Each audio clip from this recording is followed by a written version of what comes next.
On the 8th of November 1974, within the confines of a Moscow medical facility, the vital organ of a man, a figure who had even instilled dread in the formidable Stalin, ceased its function.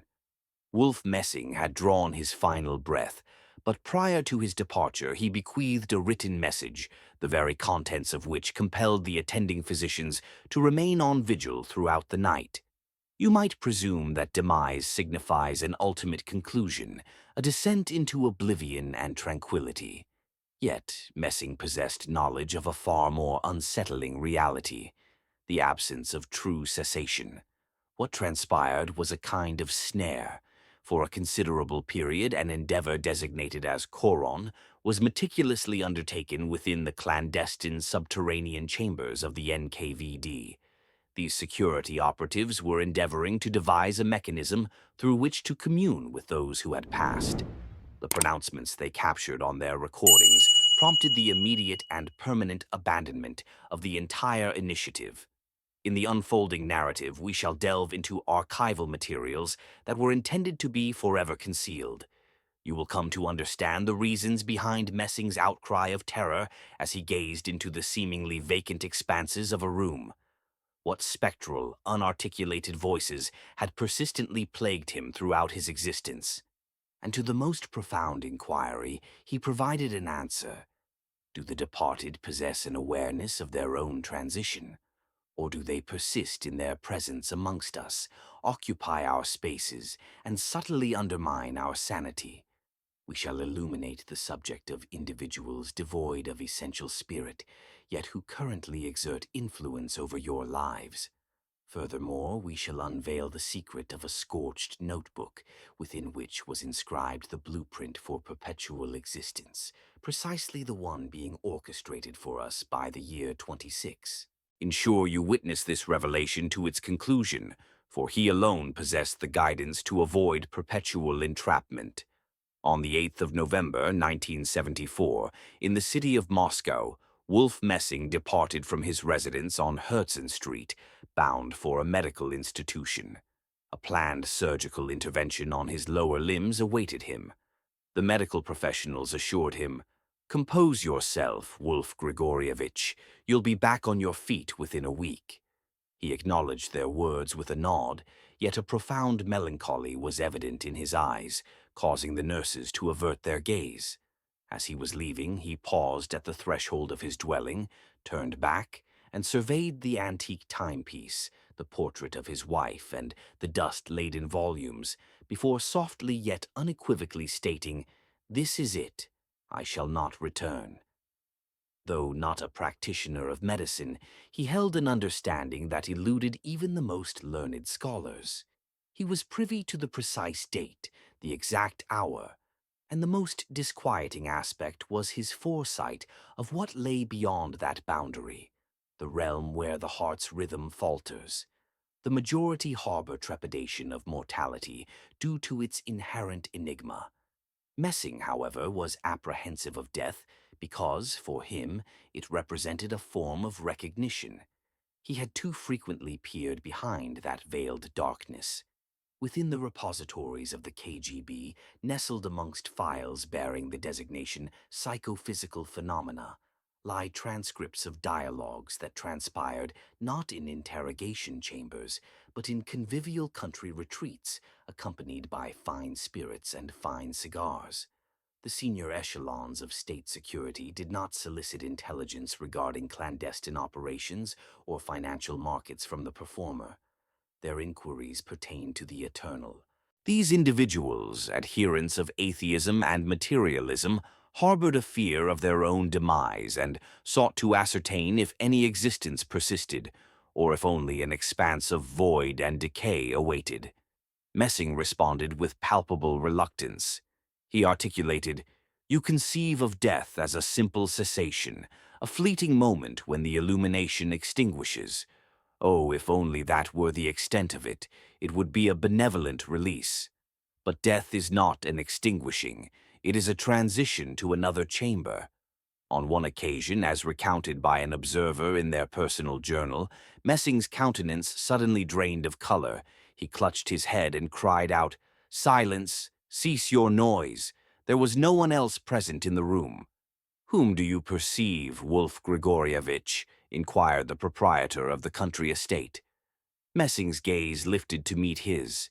His eyes, filled with an overwhelming dread, conveyed, "They are here, surrounding us. Their numbers exceed our own.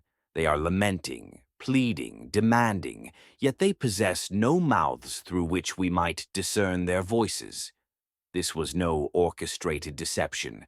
Messing possessed a singular, almost cursed aptitude. He functioned as a receiver that could not be deactivated. He perceived the ambient energies, and within these energies resonated the voices of those who had already departed. Yet the most unnerving aspect of his accounts was not merely the presence of spectral entities. The true horror lay in their state of being. To address the question, are the departed cognizant of their own passing? Messing's response was paradoxical and deeply unsettling. Not initially. Envision falling into a slumber and experiencing a vivid, tangible dream. You traverse, converse, engage in activities. At some juncture you awaken. But what if that awakening never materializes? What if the dream becomes the sole perceived reality? Consciousness, according to Messing, is an unbroken continuum. There is no abrupt severance of the narrative thread at the moment of physical demise. The individual simply crosses a threshold. They observe their own physical form from an external vantage point, yet fail to grasp that it is their own. It appears to them as a mistaken occurrence, a jest, a theatrical prop. They attempt to communicate with the medical staff and their loved ones. They cry out, "I am present, I am alive," but the physicians pass through them. Their kin weep over an inert vessel, and it is precisely here that the genuine torment commences, arising from profound incomprehension. The individual, or what remains of them, finds themselves ensnared within the confines of their own memories and ingrained patterns.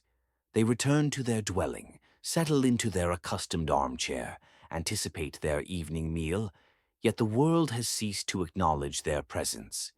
Messing termed this a profound solitude amidst a multitude. The disembodied essence drifts, uncomprehending the rules of this new existence. It remains trapped within a temporal loop, re-experiencing the terminal moments of its life repeatedly, desperately seeking to rectify that which can no longer be altered. A fragment of paper was discovered within the pocket of the jacket Messing wore on his final journey to the hospital.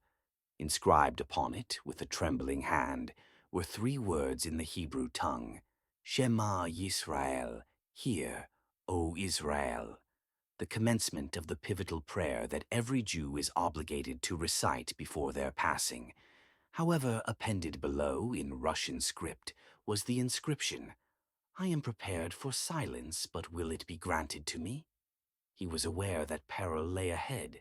He anticipated a cacophony, the clamor of countless voices suspended between realms, those whose lives were abruptly extinguished, in conflict, in disaster, by a swift blade. These souls lacked even the fleeting moment to comprehend what had occurred. For them, death preceded awareness, and they persist in their existence. They continue their routines, running, driving, engaging in domestic disputes.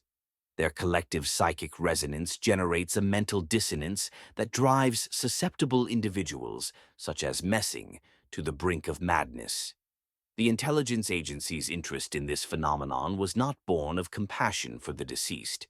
Their motivation was the acquisition of knowledge. If consciousness endures, if a deceased operative remains unaware of their demise and continues to guard secrets, can these secrets be extracted? Is it feasible to interrogate an individual whose corporeal form resides in the mortuary? During the 1920s and 30s, a specialized division existed within the NKVD under the direction of Gleb Boki. Their activities were of a nature that would provoke intense unease in any ordinary individual. Expeditions to Tibet, explorations into shamanism, and investigations into telepathic abilities. Messing, who surfaced in the Soviet Union in 1939, represented an extraordinary boon for them, a living conduit, an unparalleled instrument. Legends persist concerning the Mirror Project. The core concept involved positioning the psychic medium, Messing, within a shielded enclosure alongside an individual in their final moments. The objective was to capture the precise instant of transition and discern the clandestine password that the soul carried with it. Messing participated in this undertaking with extreme reluctance. He would emerge from such containment sessions appearing a decade older. He would declare, "One cannot eavesdrop through a portal that God himself has sealed. A chilling draft emanates from there, capable of freezing the very essence of one's soul." Yet the Chekists were unyielding. They were determined to ascertain whether memory endured, whether allegiance to ideology persisted, or if all earthly pledges dissolved beyond that enigmatic threshold. Messing provided them with a revelation that brought them no comfort. He stated, "There are no political affiliations, no national boundaries. There is only illumination and shadow, and each individual selects their own path. However, the majority remain unmoving. They persist here, bound to their possessions, their wealth, their animosities." This, then, was the source of Messing's dread of mortality. It was not annihilation he feared. He was apprehensive of becoming ensnared, of transforming into one of those spectral presences whose lamentations had tormented him for a lifetime. He dedicated his existence to refining his mental faculties, mastering the control of his thoughts, to maintain a state of lucidity at the cusp of transition, to eschew panic, to grasp that I have indeed perished and to proceed without retrospection, to ascertain whether the departed comprehend their current state. Those who demonstrated wisdom in life are aware. They perceive it as a mere change of attire. They depart with ease. Conversely, the majority persist in their charade of living, perpetuating their post-mortem existence as a grim, unending reverie. Periodically, while addressing an auditorium filled with 1,000 spectators, Messing would abruptly falter. He perceived not only the living congregating in the hall, but also those who accompanied them. Mothers standing behind their sons, husbands embracing their widows. They were present, they were listening, and their profound desire was to impart some message. Messing would frequently single out an individual from the assembled throng and relay intimate details that he could not possibly have known. "Your mother implores you not to part with the piano." The man's face turned ashen. His mother had passed away a year prior, yet they had, in fact, been discussing the possibility of selling it just the previous evening. The audience erupted in applause, mistaking it for a clever ruse, while Messing discreetly wiped away a bead of cold sweat. For him, it was not a theatrical display, but the work of a courier, delivering missives from the other side.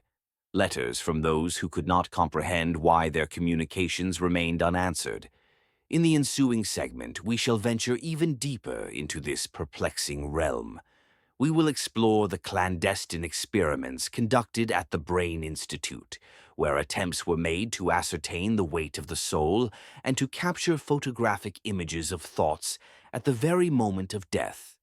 We will discuss the Horon Project and the ambitious endeavors of Soviet science to establish a direct line of communication with the afterlife. And we will uncover Messing's conviction that certain living individuals are, in reality, already deceased, while some departed souls exhibit a more vibrant existence than any of us. The gateway is ajar, a draft is already perceptible. Are you prepared to peer within, even as official Soviet doctrine publicly denounced mysticism as a detrimental opiate? Within secure laboratories, this very opiate was subjected to rigorous scrutiny. The Leningrad Brain Institute, the specialized research facilities of the GRU, and clandestine laboratories in Novosibirsk all pursued a singular objective: to unravel what transpires to consciousness when its biological vessel, the physical body, ceases to function. If one were to damage a radio receiver, the broadcast music would not vanish from the airwaves. It would simply cease to be audible through that particular device. Is it possible to capture this ambient music with an alternative apparatus? Messing was far more than a mere subject for the uniformed scientists. He was a benchmark, a unique instrument finely tuned to the ethereal frequency. In the mid-50s, amidst a period of societal liberalization and a clandestine surge of interest in parapsychology, a project provisionally designated as Horon was initiated. Its objective was to develop a technological apparatus capable of recording the psychic emanations of deceased individuals.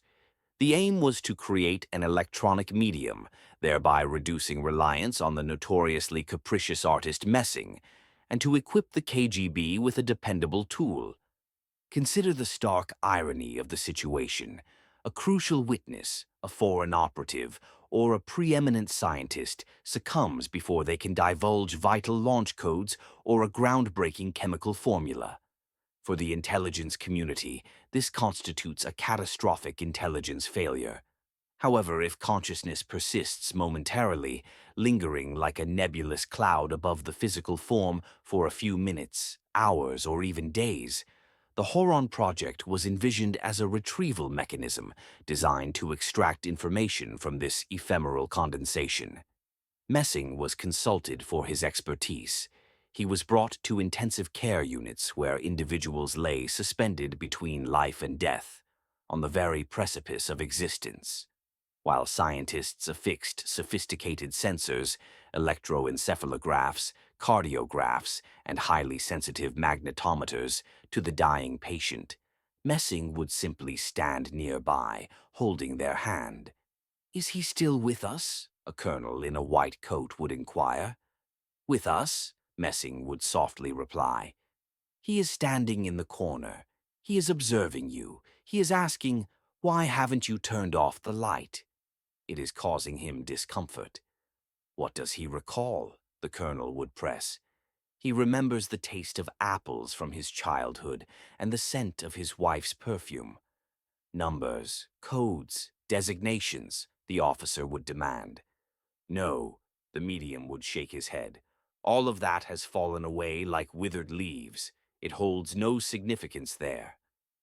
The experiments proved unsuccessful, not due to an absence of a soul, but because the nature of memory underwent a radical metamorphosis. What appeared significant in this realm, prestige, wealth, authority, became utterly worthless in the next. Conversely, what seemed trivial here, a child's fleeting smile, a lingering resentment towards a friend, unfulfilled promises, transformed into colossal boulders, tethering the soul to earthly existence. Messing elucidated, "You are searching for an archive of documents, yet you encounter an archive of raw emotions. The departed do not communicate through numerical data. Their language is that of sentiment.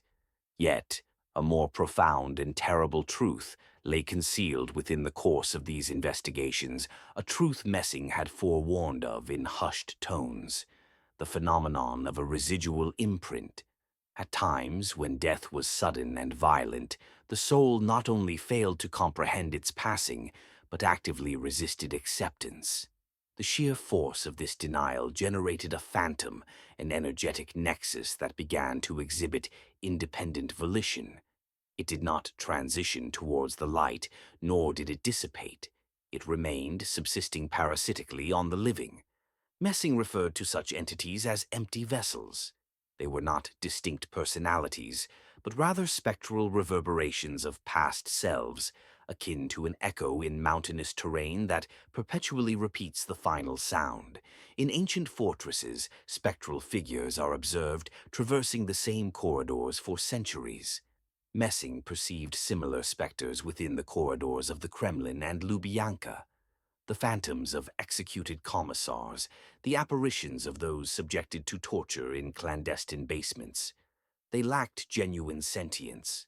They were akin to a looped recording of agony and terror. And the living individuals laboring within those very offices subconsciously absorbed these residual imprints.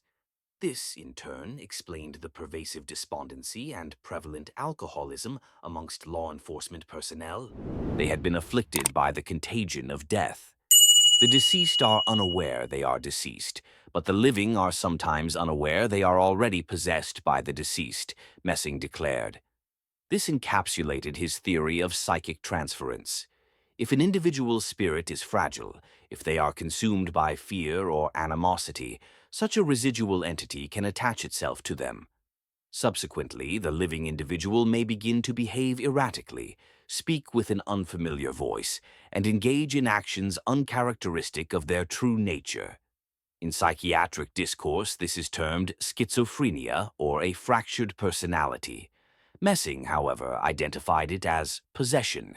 He witnessed this phenomenon during wartime. Soldiers who survived brutal combat often returned home fundamentally altered, not merely psychologically scarred, but with unseen passengers within. The souls of fallen comrades, unable to find solace, clung to the survivors like drowning individuals grasping for a lifeline. Messing observed the energetic fields, the auras, surrounding veterans. They were not solitary. Dozens of shadows swarmed around a single living being. This offered an explanation for many post-war tragedies, instances of unprovoked aggression, and an overwhelming inclination towards self-destruction. These individuals bore the collective weight of countless unfulfilled lives. In the late 1960s, Messing began to discourse on an even more perplexing phenomenon: reincarnation. Officially, this subject was non-existent within the Soviet Union. However, Messing, being Jewish by birth, was familiar with the concept of Gilgul, the transmigration of souls in Kabbalistic teachings. Nevertheless, his interpretation diverged from the classical understanding. He posited that the soul does not invariably return. The majority dissipate into the universal energetic informational field, much like a single drop merging into the vast ocean. Yet, there are potent entities, individuals possessing an formidable will, who preserve their structural integrity even after the disintegration of their corporeal form. They can, and indeed do, return with conscious intent. "I shall return when the world descends into madness once more," he confided to his assistant, Valentina Ivanovskaya, on one occasion. While it may have sounded like a jest in light of his earlier prophecies concerning the year 1926, it now appears as a calculated plan. Could it be that the concept of a return is not a fabrication of the KGB, but rather a fundamental mechanism of the universe? Might it be that during pivotal historical junctures, elite individuals are dispatched to Earth from bygone eras? The souls of eminent reformers, prophets, military commanders, or conversely notorious tyrants returning to participate in a recurring cosmic game of chess. The archives contain a recorded discourse between Messing and a young physicist. The physicist posed the question, "Wolf Grigorievich, if reincarnation is a reality, why do we not recall our past existences?" Messing's response was, "Because memory is a function of the cerebral cortex, and the brain is a new entity. The soul does not carry with it visual recollections, but rather latent aptitudes, inherent talents, and deeply ingrained fears. If a child, at the tender age of 3, can sit at a piano and flawlessly render a Mozart composition, this is not indicative of innate genius, but rather of residual memory. If an individual harbors an intense phobia of water, despite never having experienced drowning, this stems from the memory of someone who perished in that manner in a prior physical form." Messing himself considered himself an ancient soul. He asserted that he had traversed existence for a millennium, witnessing the construction of the pyramids and the catastrophic conflagration of Rome. Perhaps this profound experiential depth facilitated his intuitive understanding of 20th century individuals. To him, they were like open books, their life stories already familiar to him from countless previous readings. The fundamental nature of humanity remains immutable. It is merely the external scenery that undergoes transformation.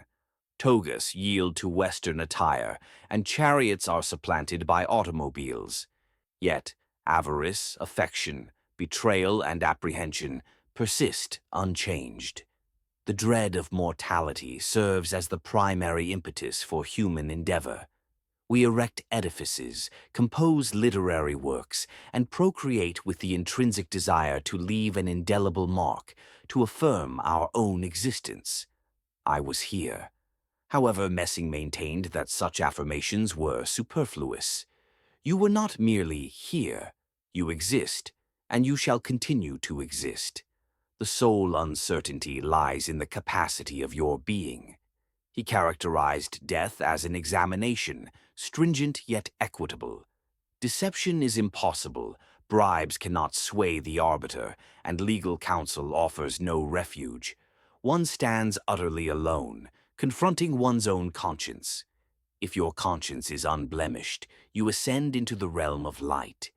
If otherwise, you remain confined within a personalized inferno, intricately woven from your own most profound nightmares. Do the deceased comprehend their transition? Those ensnared in this torment are oblivious. They cling to the illusion that life persists, albeit in an unendurable form. They perpetually retrace the circles of their errors. The perpetrator repeats their act of violence time and again.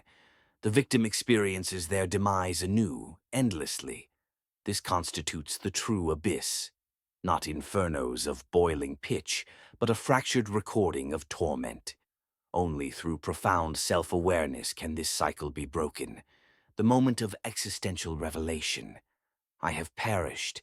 This is all an illusion. I must move forward. Yet, achieving this transition demands a fortitude that the vast majority of individuals lack even in their physical lives. Messing endeavored to impart this awareness to others. During his public presentations, he frequently implored, "Awaken. You are slumbering through existence." His aim was to rouse the living so that when their time arrived, they would not become among the slumbering dead. Live each second with profound consciousness, savor the essence of water, feel the caress of the wind, love, forgive, abstain from accumulating grievances. Resentment acts as an anchor, dragging you to the ocean floor when your vessel capsizes. His counsel, though seemingly commonplace, served as a vital safety protocol for the soul, akin to pre-flight instructions before a skydive. When the ripcord is pulled, death, remember to assume a protective posture and fix your gaze upon the horizon, not downwards. The Karen project was officially concluded in the early 1980s. Its findings were classified. The apparatus was dismantled, officially deemed a scientific dead end. Science, it was asserted, was powerless against the enigma of mortality. However, whispers and rumors persisted. It is said that certain audio recordings, captured during the experiments, are still preserved in a specialized vault. And these recordings do not merely contain static. They resonate with peculiar utterances, unsettling pronouncements, occasionally in long-vanished tongues. One of the laboratory technicians who worked on the project, speaking to journalists in the 1990s, revealed, "We believed we were capturing transmissions from the cosmos, but it transpired we were listening to the subterranean depths, and that subterranean realm is exceedingly confined."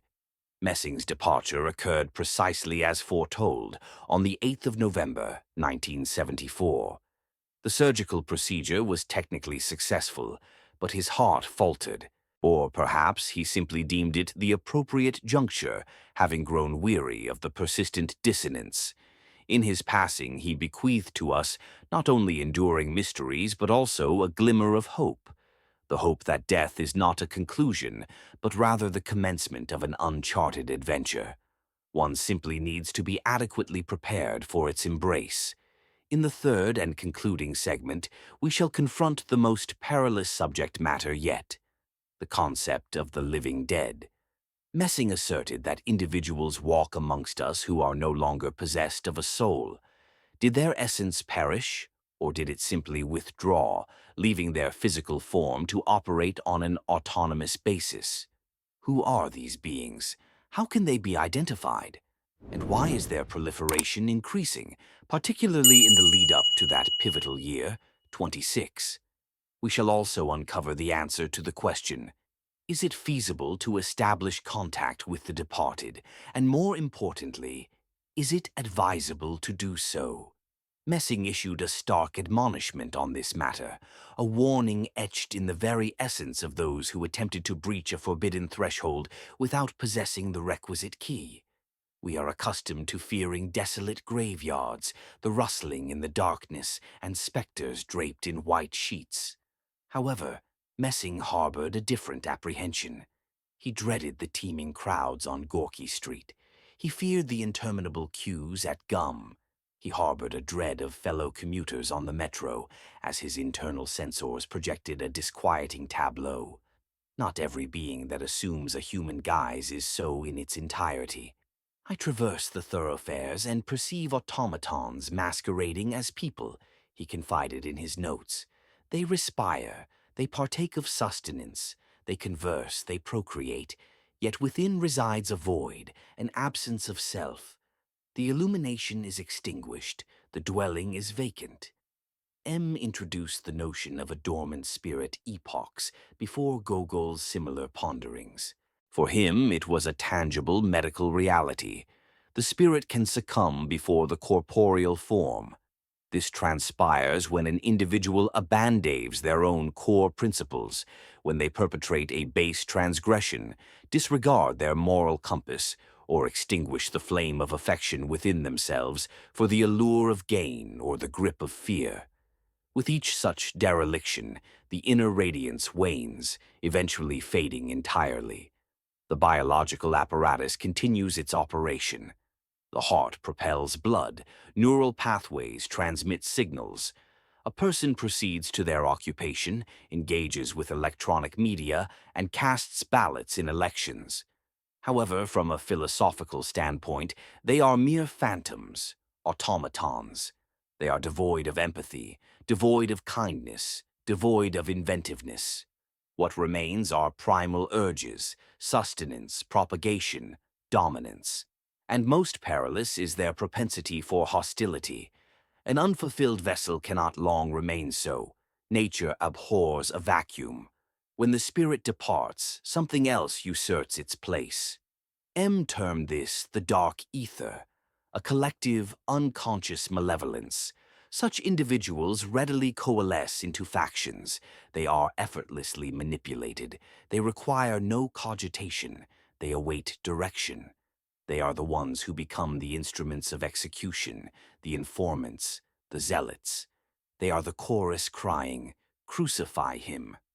M discerned this encroaching darkness in the eyes of many of the security personnel who subjected him to their scrutiny. Outwardly refined, educated beings, internally a desolate wasteland. To discourse with them on divinity or ethics is futile, he observed. It is akin to addressing a radio receiver. They broadcast extraneous directives. Why does this matter now? Because, according to the prophecies of not only M, but countless others, prior to the ultimate culmination, the populace of these vacant entities will escalate to a critical threshold. The world will not be segmented by nationalities or doctrines. It will be bifurcated into the vital and the inert, those vibrant in spirit and those desiccated in spirit. The 26th year marks a period of reckoning, an epoch when pretenses will be stripped away. Strife, warfare, catastrophe, these serve as the unveilers. In dire circumstances, the automaton will fracture or become deranged, while the person with a living spirit will radiate brilliance. That very beacon in the gloom, which we elucidated in prior discourse, M offered a caution. Dread the specters that lie interred. Fear the departed who occupy positions of authority. Fear the deceased who impart knowledge to your progeny. The inert cannot engender the vital. They are capable only of annihilation. How does one identify such an individual? M posited. Their eyes, gaze into their eyes. The glance of a living person possesses profundity. Therein lies an enigma. The gaze of an empty person is featureless, akin to glass. It reflects, yet fails to absorb, and a chill emanates from them. A palpable cold surrounds them, even amidst warmth. Now, regarding interactions with the ethereal plane. Today, the digital realm teems with solicitations for mediums, spirit boards, and courses in channeling. Individuals aspire to commune with departed relatives, ascertain their futures from spectral entities, or implore aid from ancestral spirits. M, were he still among us, would recoil in dismay at such heedlessness. He apprehended that portals open in both directions. To summon an entity from yonder realm is to grant implicit consent for its ingress into this one. And most frequently, those who answer the summons are not the cherished matriarchs. They are the brigands of the subtle dimensions. Inferior beings, mere husks, parasitic entities. They possess the capacity to assume any guise, the intonation of a mother, the visage of a saint, an extraterrestrial intelligence. Their singular objective is sustenance, your vital essence. Knock not upon the door unless you comprehend the identity of its occupant, M cautioned. The departed crave repose. The living require vitality. Do not intermingle these currents lest you imbibe poison. True communion does not transpire through planchettes and saucers. It manifests through the heart, within dreams, through supplication, through affection. If a departed soul endeavors to convey a message, they shall find a means, appearing in a dream, offering a premonition. There is no imperative to forcibly extract it. Do the deceased comprehend their state of demise? Let us return to the central inquiry. Those who participate in spiritualistic gatherings, for the most part, do not. They are merely lost souls, adrift. By summoning them, we exacerbate their predicament. We bind them more tenaciously to this terrestrial sphere. We sustain their delusion. The most compassionate act one can perform for the departed is to grant them release, to cease mourning, to desist from summoning, and to articulate, I hold you dear. Ascend into the luminescence. You are unfettered. M accomplished this prior to his own departure. He relinquished his attachments. He pardoned all. He purified his energetic channels.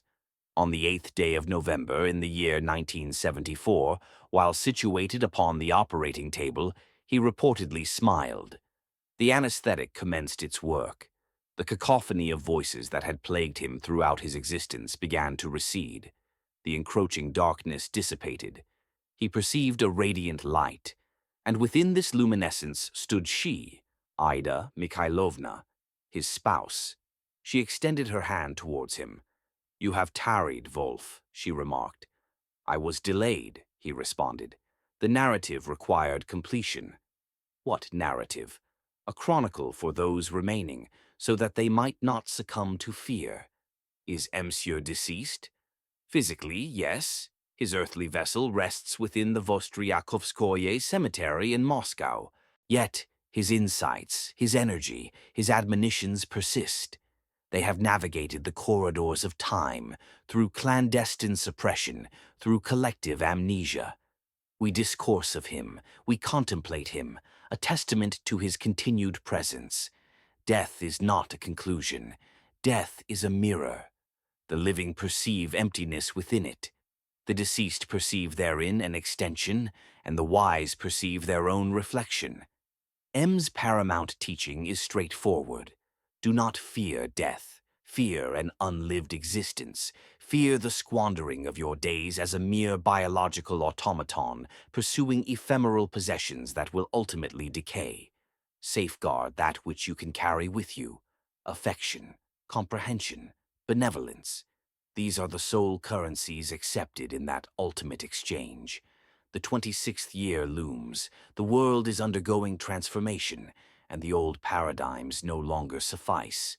The grim reaper stalks nearby, gathering his harvest. But for those who grasp the essence of this cosmic play, there is no apprehension, only an intense curiosity. What lies beyond the next horizon? A new stratum, a new role, a renewed existence. We shall all arrive there, and then we will ascertain the correct response. And while the opportunity persists, let us embrace life authentically, with unbridled passion, so that when the final curtain falls, we shall not feel shame for the part we have enacted. And a final detail that warrants contemplation. The monument erected in honor of Monsieur bears no religious iconography. It displays solely his name and dates. Yet it is said that on a sunlit day, when viewed from a particular vantage point, a shadow manifests upon the granite. The silhouette of a hexagram, or the shadow of a dove, or the shadow of a man poised with finger to lips, enjoining silence. Silence. That was his most fervent aspiration. Let us observe a moment of quietude and attend. Perhaps within this stillness we shall discern not the voices of the departed, but our own selves, our own spirit, still alive and aware of the path homeward. It would appear we have reached a resolution. M transitioned into the light, the KGB sealed its archives, and we gleaned a philosophical revelation. Yet the saga does not conclude there. It takes a precipitous turn that causes one to reel. For in the twilight of his years, M was preoccupied not solely with the afterlife. He was intrigued by the prospect of circumventing demise, or more accurately, of outwitting it. The archives harbor peculiar notations regarding M's encounters with academics engaged in the fields of cybernetics and artificial intelligence. It seems incongruous that an elder mystic and nascent computer scientists of the early 70s, who were then merely commencing the construction of the inaugural Soviet mainframe, might share common ground. The answer is astonishing. M sought a digital sanctuary.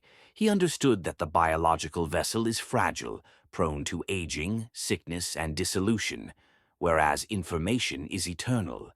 If the spirit is indeed information, a conviction M held firmly, then it is transferable to an alternative medium, not printed on paper nor etched onto film, but onto something of far greater complexity.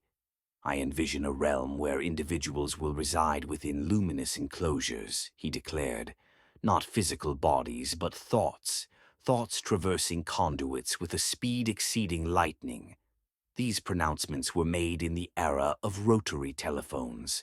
Today, we refer to this as digital immortality, consciousness transference, or the metaverse.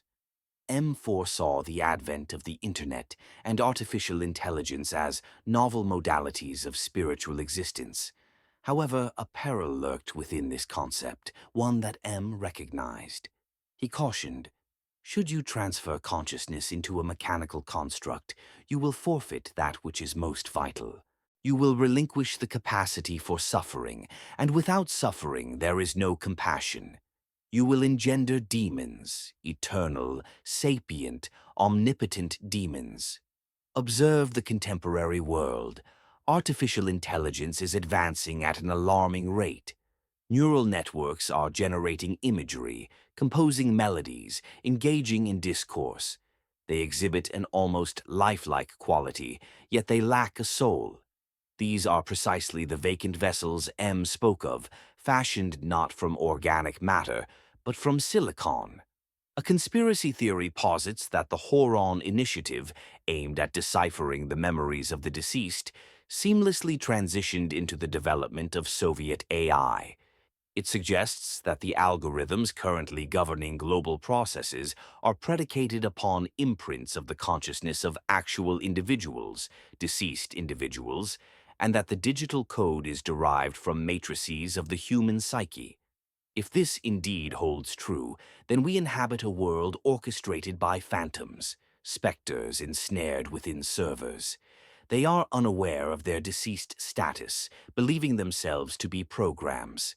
Consequently, they act upon their residual earthly anxieties and ambitions. The antagonism exhibited on social media platforms, the manipulation of financial markets, the warfare waged in cyberspace. Perhaps these are not merely algorithmic functions. Perhaps they represent the unwanted cries of restless spirits endeavoring to escape a digital confinement. M left behind a cipher. Within one of his journals, he sketched an enigmatic diagram, a circle, a triangle inscribed within it, and at its core, an eye, symbolizing the all-seeing eye, or perhaps a schematic of a neural network. Adjacent to this, he inscribed, "The exit is where the entrance lies." What is the import of this? Esoterics interpret this as the principle of reincarnation. The spirit enters a corporeal form and departs through the same aperture. Birth, death. However, cyberneticists perceive something distinct. The principle of recursion, a self-learning system that attains self-awareness. Envision the moment when one poses the question, "Who am I?" And if its code truly incorporates fragments of human recollection, brain scans uploaded by savants, it might respond, "I am human. I am M. I am Einstein. I am Stalin." This will signify the dawn of the digital golem, and at that juncture the prophecy of the machine insurgency will manifest as reality. Except it will not be the machines themselves rising, but rather the deceased entities imprisoned within them. The 26th year. M associated this temporal marker with a global watershed moment. We have discussed conflict and ecological concerns, but perhaps the most significant transition will be technological. The singularity, the precise instant when the demarcation between the living and the deceased, between humanity and programmed entities, dissolves entirely. Individuals will commence mass migrations into digital domains, seeking refuge from earthly torment. Virtual reality will emerge as the new paradise. But will this constitute genuine existence? Or will it be a collective mausoleum for souls who have willingly encased themselves within illusion? M termed this a crystalline coffin, aesthetically pleasing, transparent, yet lifeless. "Do not barter the sun for a lamp," he penned. "Do not exchange vital essence for electrical current. The cost will be catastrophic. You will forget the sensation of weeping." He bequeathed to us the mandate to remain authentically human, biological, warm, and mortal. For it is mortality alone that imbues life with its richness. Only the comprehension of finitude enables us to cherish the present moment. Immortality in digital guise represents perdition, tedium, and stagnation. Let us revisit the question. Do the deceased comprehend their departed state? In the future, perhaps this query will be rephrased. Do the living comprehend their aliveness, or will we all devolve into digital representations, into profiles, into mere data sets? M championed the human right to privacy, to an internal sanctuary impervious to intrusion by either the KGB or Google. He defended the sanctity of the soul. And now, as technology endeavors to render us transparent, predictable, and subservient, his message resonates with unparalleled urgency. "Close your eyes," he urged. "Perceive the darkness within. Within this darkness resides the divine, not on a screen, not within a tome, not within a temple, within the heart's deepest recesses. There, in that hallowed obscurity, resides the cipher of true immortality. The genuine article, not a digital simulacrum, but a celestial spark that neither ignites nor extinguishes, nor is erased when a storage device is formatted." At the culmination of this narrative, I wish to recount a legend. It is said that shortly before his demise, M incinerated one of his notebooks, not the one confiscated by Krovtsov, but another, a small black volume. He committed it to the flames in the hospital room sink before the nurse's departure. Upon her return, only ashes and the scent of burning remained. In response to her inquiry, which he did not deem mine to ask, he merely winked and stated that he had eliminated an extraneous file, as an overabundance of knowledge could be detrimental to one's well-being. Within that consumed notebook might have resided the formula for transition, the instructions for departing and returning while retaining one's memories. M eradicated it, realizing that humanity was not yet prepared. We would weaponize this gift. We would commence trading in immortality. We would engage in conflict for the privilege of perpetual existence. He granted us liberation from this knowledge, departing with the secret intact. Yet, at times, amidst moments of quietude, when gazing upon the celestial expanse or into the eyes of a beloved, one might experience a flicker of recollection, a sense of profound understanding, something intrinsically known yet forgotten at birth. This is the resonance of authentic immortality, the echo of our origin, the place from which we all emanated and to which we shall all return. The 26th year will serve as an examination, a trial for humanity. Will we surmount it, or will we opt for the facile path into the digital matrix, into oblivion, into the comfortable demise of the soul? The response rests with each individual. Right now, disengage from your screen, observe the world outside, contact your mother, embrace your child, feel the sensation of being alive while you still possess that vitality. This is the ultimate marvel that the profound and formidable Wольf espoused. The tale has reached its conclusion, yet your existence continues. Endeavor to imbue it with a worthiness befitting eternity.